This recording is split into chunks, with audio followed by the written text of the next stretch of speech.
गांव बड़नगर के किनारे एक टूटी सी झोपड़ी में एक आदमी रहता था। नाम था हरिराम। उसकी उम्र लगभग 35 साल रही होगी, मगर चेहरा देखकर लोग 50 का बूढ़ा समझते। शरीर ढीला, चाल धीमी और मन में काम करने की कोई इच्छा नहीं। सुबह की धूप हो या शाम की ठंडी हवा, हरिराम को हर समय अपने चारपाई से चिपके रहना पसंद था।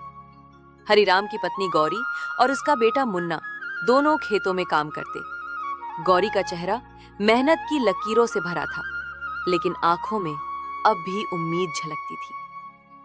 हरिराम के नाम पर 1 बीघा जमीन थी, लेकिन वो जमीन भी बंजर हो चली थी, क्योंकि उसे जोतने वाला आलसी था। गांव वाले उसे देखकर ताना मारते, हरिराम, एक दिन आलस्य ही तुझे खा जाएगा। हरिराम हंसकर कहते, काम करने से क्या मिलता है? जो किस्मत में लिखा है वो मिलेगा ही। गौरी ने बहुत बार समझाया, हरिराम, मुन्ना बड़ा हो रहा है, स्कूल की फीस, कपड़े, खाना, ये सब हवा से नहीं आएगा। हरिराम अपनी ठंडी सांस लेकर जवाब देता, भाग्य से ज्यादा और समय से पहले कुछ नहीं मिलता गौरी। एक दिन गांव में एक मेहमान आया। नाम था भोलानाथ, जो अब शहर में बड़ा व्यापारी बन गया था। वो भी कभी हरिराम का बचपन का दोस्त था। गांव के मंदिर में पूजा कर रहा था जब हरिराम वहां पहुंचा। अरे भोलू, तू तो अमीर बन गया रे। भोलानाथ ने उसे ऊपर से नीचे देखा। उसी गंदे कुर्ते में बिखरे बाल और थकी आंखें। और तू वही का वही है हरिराम, मगर कुछ बदला नहीं। क्या बदलता? किस्मत जैसी थी वैसी ही रही। भोलानाथ मुस्कुराया।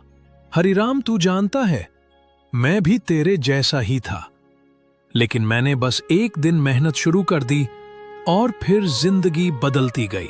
हरिराम ने हंसते हुए कहा, तेरे बस की बात थी, मेरे बस की नहीं। भोलानाथ बोला, नहीं दोस्त, मेहनत सबके बस की बात होती है, बस शुरुआत करनी होती है। ये बात हरिराम के कानों में तो पड़ी, लेकिन दिल पर असर नहीं हुआ। गांव में अब गर्मी अपने चरम पर थी। खेत सूख रहे थे और लोगों की मेहनत भी पसीने में बह रही थी। वहीं हरिराम का हाल वैसा ही था। चारपाई पर लेटे लेटे दिन गुजारना और मुंह से केवल शिकायतें करना। थकी हारी लौटी। उसके चेहरे पर चिंता की लकीरें और गुस्से की परछाइयां थीं। उसने खाना नहीं बनाया, बस चुपचाप कोने में बैठ गई। हरिराम ने पूछा, आज खाना नहीं बना गौरी? गौरी की आंखों से आंसू निकल पड़े। उसने कहा, हरिराम, अब मुझसे नहीं होता। मुन्ना की फीस बकाया है, स्कूल से निकाले जाने की धमकी मिल रही है, घर में अनाज खत्म है, और तू आज भी वही चारपाई पकड़कर बैठा है। मैं अब थक चुकी हूँ। हरिराम पहली बार चुप हो गया। उसके पास कहने को कुछ नहीं था। रात को जब सब सो रहे थे, तब मुन्ना धीरे से उठकर माँ के पास आया और बोला, अम्मा, पिताजी कुछ काम क्यों नहीं करते? क्या वो हमसे प्यार नहीं करते? गौरी ने बेटे को सीने से लगाया, पर जवाब नहीं दे सकी। अगले दिन सुबह कुछ अलग हुआ। हरिराम की नींद तेज आवाज से टूटी। गांव का चौकीदार ढोल बजा रहा था। सुनो सुनो, गांव में पंचायत ने तय किया है कि हर उस आदमी को काम में लगना होगा जो स्वस्थ है, वरना हर महीने उसे दंड भरना होगा। हरिराम हड़बड़ाया। अब ये क्या नया नियम आ गया? गांव का सरपंच बोला, हरिराम, अब समय बदल गया है। गांव में कोई भी निकम्मा नहीं रह सकता। या तो काम करो या गांव छोड़ दो। हरिराम ने पहली बार महसूस किया कि उसका आलस्य अब बोझ बन चुका है, सिर्फ अपने लिए नहीं, बल्कि पूरे परिवार के लिए। बदलाव की शुरुआत हरिराम ने झोपड़ी के कोने में रखा पुराना फावड़ा निकाला। वो जंग खा चुका था, जैसे हरिराम की मेहनत, लेकिन कुछ तो टूट गया था उस दिन, या शायद कुछ नया जुड़ गया था। वो सीधे अपने बंजर खेत पर गया। गौरी और मुन्ना ने हैरानी से देखा। बापू खेत पर? मुन्ना की आंखों में आश्चर्य था। हरिराम ने पहली बार खुद से कहा, मुझे अब कुछ करना होगा। पहले दिन उसकी कमर टूट गई, हाथों में छाले पड़ गए लेकिन अंदर एक अजीब सी शांति थी। शाम को थका हारा घर लौटा, लेकिन चेहरे पर संतोष था। गौरी ने पूछा, तू ठीक है? हरिराम बोला, शरीर दुख रहा है, लेकिन आत्मा को आराम है। अब हर दिन हरिराम सुबह सबसे पहले खेत जाता। गांव वाले भी चौंक गए थे।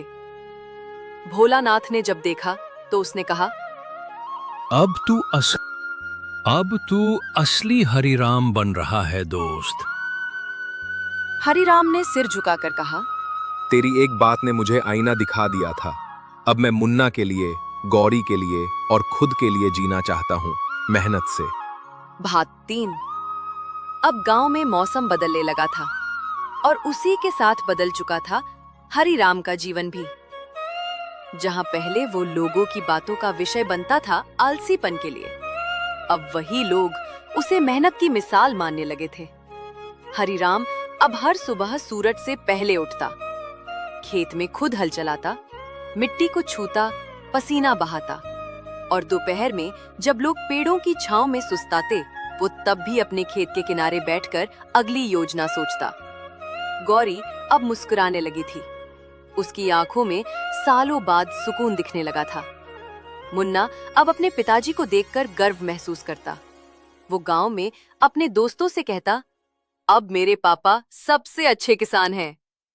पहला पल 3 महीने बीते।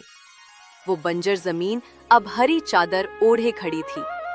खेत में गेहूं की बालियां लहराने लगी थीं। गांव के बुजुर्ग भी दंग थे। एक ने कहा, जिस खेत को हमने मरा मान लिया था, वहां जीवन लहराने लगा। हरिराम ने उसी खेत से पहली फसल काटी, अपने हाथों से पसीने से सींची हुई। पहली कमाई लेकर जब वो घर लौटा, उसने सबसे पहले मुन्ना की फीस भरी, फिर गौरी के लिए एक साड़ी और मिठाई लाई। गौरी ने आंसू भरी आंखों से कहा, मुझे साड़ी से नहीं, तेरे बदले हुए मन से खुशी है। हरिराम ने धीरे से जवाब दिया, अब मैं अपने आलस्य से मुक्त हो गया हूँ। अब हर दिन मेहनत ही मेरा धर्म है। गांव की सभा, गांव के सालाना उत्सव पर पंचायत ने एक आयोजन रखा। साल का प्रेरणादायक व्यक्ति। लोगों ने एक नाम लिया, हरिराम। सभी तालियां बजा रहे थे। हरिराम मंच पर पहुंचा। सादा कुर्ता, हल्की मुस्कान और आंखों में आत्मसम्मान। सरपंच ने कहा, जो आदमी खुद को बदले वही असली योद्धा होता है। हरिराम ने हमें दिखाया कि कोई भी बदल सकता है अगर मन से ठान ले। हरिराम ने माइक पर बोलते हुए कहा, मैंने अपनी जिंदगी का कीमती हिस्सा सुस्ती में खो दिया, लेकिन जब मैंने मेहनत शुरू की, तब जाना कि रोटी हाथ से बनती है, किस्मत नहीं। आज जो भी कुछ है, वो मेरे पसीने का इनाम है। अगर आप भी अपने जीवन में फंसे हुए हैं, तो एक काम कीजिए, आज से, अभी से मेहनत करना शुरू कीजिए। यकीन मानिए, जिंदगी बदल जाएगी। अब तुम भी मेहनत करो। वीडियो को लाइक, सब्सक्राइब, शेयर करो और कमेंट में बताओ कि कहानी कैसी लगी।